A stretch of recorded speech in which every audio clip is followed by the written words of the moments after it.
आप कहें कि बेटा खाना खाते वक्त हाथों को धोकर खाना खाओ, क्यों?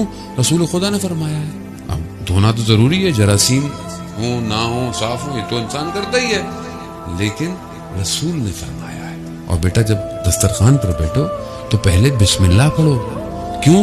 क्योंकि रसूल ने फरमाया है। और खाने को आराम से चबा चबा के खाओ, क्यों? रसूल ने फरमाया है।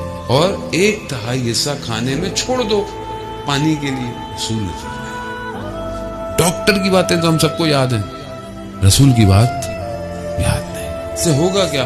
इससे आपके बच्चे को रसूल समझ में आएगा कि वो खुदा का नबी कौन था जो इतना सब जानता था 1400 साल पहले। तो ये बहुत छोटी सी बातें हैं जाने, वो बड़ी सादी सी बात है, लेकिन आप अपनी जिंदगी में रसूल को दाखिल करेंगे, ज़ाहिर है आप रसूल के करीब हो जाएंगे।